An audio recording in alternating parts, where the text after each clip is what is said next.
Lève la main si t'es déjà arrivé une de ces trois situations. Tu rentres chez toi avec 3 sacs de courses pleins à craquer et c'est seulement quand tu poses tes sacs sur la table que tu te rends compte que t'as oublié la seule chose que tu devais aller chercher au magasin. Tu dois payer avec ta carte de banque, tu mets ta carte dans la machine et là tu te rends compte que le code à 4 chiffres là que tu fais des millions de fois depuis plusieurs années, et ben tu t'en souviens plus. C'est un événement quelconque et tu rencontres quelqu'un pour la première fois, cette personne te dit son nom, discute avec toi, tu prêtes attention à ce qu'elle te dit et 10 minutes plus tard, quand quelqu'un te demande c'est qui ça? Bah t'es incapable de sortir le nom de la personne que tu viens d'entendre. Alors t'as sûrement plein d'autres exemples, moi j'en ai aussi d'ailleurs, mais ne t'inquiète pas, c'est tout à fait normal. Et heureusement pour toi, je suis là, mais surtout la science est là pour te donner quelles sont les 8 habitudes que tu vas pouvoir mettre en place dans ta vie de tous les jours pour améliorer justement ta capacité de mémorisation, d'attention et de arrêter avec ces trous de mémoire, surtout dans les moments où tu en as le plus besoin. Rassure-toi, il n'y aura aucune technique de stratégie ou quoi que ce soit, c'est uniquement des habitudes de la vie de tous les jours.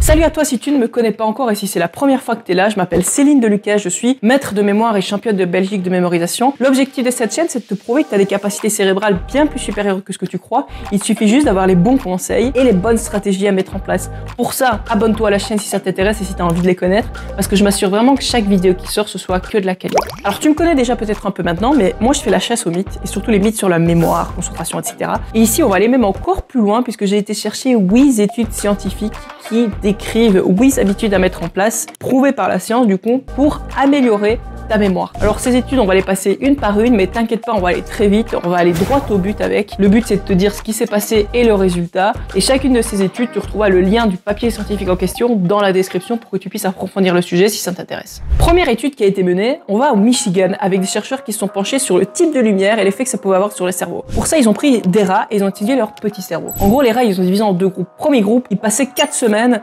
toute la journée sous une lumière type artificielle, type LED, comme les lumières de bureau. Deuxième groupe, ils passaient toute la journée cette fois-ci sous la lumière naturelle, type lumière du jour. Et en gros, ils voulaient tester quel allait avoir l'effet de cette lumière sur leur capacité de mémoire. Et ils se sont rendus compte d'une chose importante, c'était que les rats qui passaient leur journée sur les lumières de type LED, eux, perdaient environ 30% de leur capacité mnésique par rapport à l'autre groupe. En extrapolant ça à l'homme, on se rend bien compte que si tu dois travailler, étudier, c'est beaucoup plus favorable pour toi de travailler sous la lumière du jour que de travailler sur des lumières artificielles. Deuxième étude qui a été menée, cette fois-ci on va passer à Columbia où tu as 2 professeurs de psychiatrie qui se sont dit hey, est-ce qu'il y a un hobby qui favorise la mémoire? Est-ce qu'il y a un hobby qui permet d'avoir une meilleure mémorisation? Pour ça, ils ont pris des personnes, des individus, des sujets, ils les ont divisés en 2 groupes. Premier groupe, ils leur ont dit les gars, vous allez passer tout votre temps libre à jouer aux jeux vidéo. Deuxième groupe, ils leur ont dit les gars, vous allez passer tout votre temps libre à faire des mots croisés, des puzzles pour les cerveaux, etc. Et en gros, bon, tu vas pas tomber de ta chaise, mais au moins c'est prouvé scientifiquement. Ils se sont rendus compte qu'effectivement c'était le groupe mots croisés, puzzle du cerveau, qui avait de meilleurs résultats en termes de tests de mémorisation, qui avait moins trop de mémoire que le groupe de gamers. Et en plus,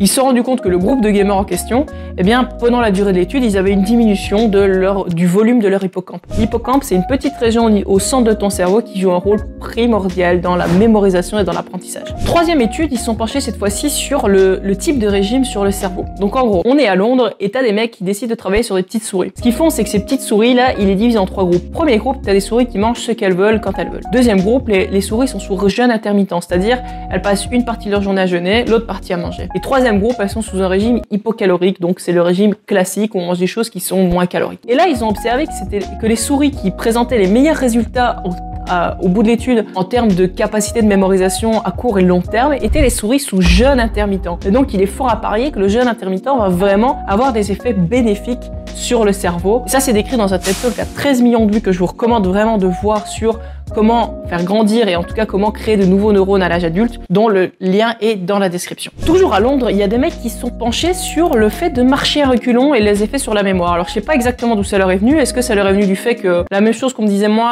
avant, c'était que par exemple, si j'oubliais quelque chose ou si je savais plus où j'avais mis quelque chose ou ce que j'avais en tête, de refaire le chemin que j'avais au moment où je l'avais en tête et que ça allait me revenir. Et parfois, ça revenait. Et donc là, ils ont fait 6 petites expériences sur des individus pour vérifier leur hypothèse. Donc en gros, les individus leur montraient soit des images, soit des vidéos, soit des mots, et ensuite ils les faisaient marcher, soit en avant, soit à reculons, soit ils les faisaient rester sur place. Et ils se sont rendus compte que le groupe qui se souvenait le mieux de tout ce qu'ils avaient vu juste avant, c'était le groupe qui marchait à reculons. Et donc c'est intéressant en fait, ça associe le mouvement à la pensée temporelle. Et là, les chercheurs ils clôturent leur étude avec une phrase magnifique. Les résultats ont démontré pour la première fois que le voyage dans le temps mental induit par les mouvements vers le passé améliorer les performances mnémoniques pour différents types de tâches. Nous avons baptisé ce phénomène effet mnésique du voyage dans le temps. Alors ça n'apporte rien ici, mais je trouve que c'est une façon très dramatique de terminer une étude. Cette fois-ci, on va passer sur une énorme étude qui a été menée par Harvard sur des dizaines de milliers de sujets pendant 20 ans pour étudier ce qu'ils mangeaient, l'effet de ce qu'ils mangeaient sur leur cerveau. Et en fait, ils se sont rendus compte d'un truc de nouveau qui va pas nous faire non plus tomber de notre chaise, mais que c'était que les gens qui mangeaient plus de légumes et de fruits, eh ben, ils avaient moins de trous de mémoire et moins de perte de mémoire à long terme. Et surtout, ceux qui mangeaient des fruits orange foncé, rouge, verte à feuilles et des baies. Alors attention, ici, on va faire preuve d'esprit critique sur cette étude. C'est pas parce que deux choses arrivent en même temps que l'une est la cause de l'autre. Ça s'appelle un biais de causalité, quand on pense que deux choses qui apparaissent simultanément, forcément sont la cause l'une de l'autre. C'est pas parce que tu te casses la jambe 3 fois dans ta vie et qu'à chaque fois que tu te casses la jambe, tu portes tes chaussettes rouges, que ce sont les chaussettes rouges qui sont la cause du fait que tu te casses la jambe. Et donc dans cette étude, en fait, moi je me dis surtout que je pense que les sujets qui mangent beaucoup de fruits et de légumes, souvent ce sont des sujets qui ont un mode de vie sain, qui font du sport, qui ne fument pas, qui ne boivent pas beaucoup.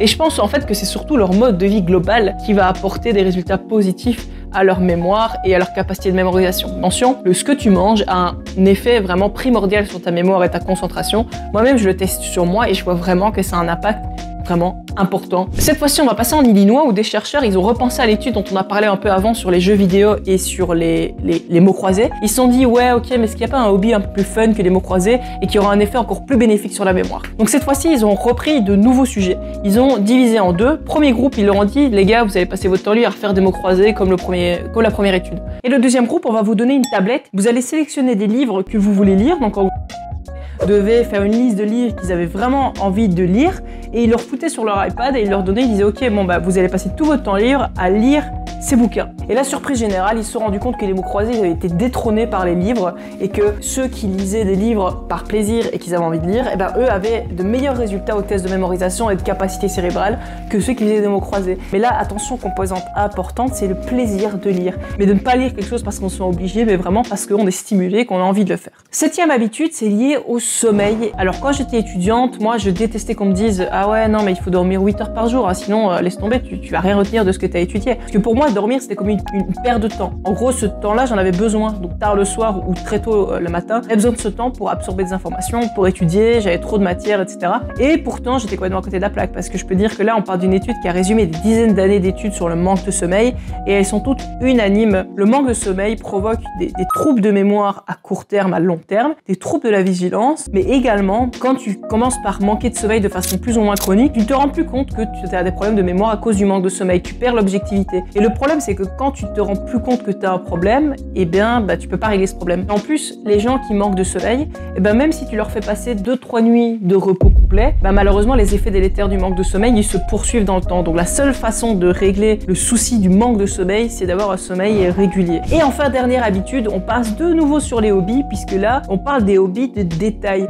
Et en fait, il y a des chercheurs qui se sont rendus compte que quand tu as un hobby type détaillé, tu auras de meilleurs résultats des tests de mémoire. Pour ça, ils ont comparé des mecs qui étaient passionnés par les oiseaux à des gens qui avaient également d'autres activités et hobbies d'extérieur, mais qui n'étaient pas liés aux oiseaux. Et ils leur ont fait passer des tests et ils se rendent compte que ceux qui ont un hobby type observer les oiseaux, eux qui étaient plus attentifs aux détails, avaient plus de meilleures capacités de mémorisation et avaient de meilleurs résultats. Alors l'étude n'est pas très bien faite puisqu'elle est un petit peu biaisée puisque les tests étaient basés sur des oiseaux, donc forcément que les passionnés des oiseaux auront de meilleurs résultats. Mais en fait l'idée principale et la raison pour laquelle j'ai quand même gardé cette étude dans cette vidéo, c'est parce qu'elle soulève un point important qui est plus tu pratiques quelque chose, plus tu peux la transposer. Par exemple, le mec qui parle cette langue, le moment où il apprend la 8e, pour lui c'est un jeu d'enfant et c'est super facile par rapport à celui qui apprendra seulement sa 2e langue. Pareil avec la mémorisation, si tu t'entraînes à mémoriser des choses dans un domaine, eh bien tu vas pouvoir plus facilement à force avoir de l'expérience dans la mémorisation globale et pouvoir la transposer à d'autres domaines. Si tu apprends des nouvelles compétences, tu apprends la guitare, le dessin, plein de choses comme ça, et bien en fait plus tu apprends des choses, plus tu vas être capable facilement d'apprendre de nouvelles choses.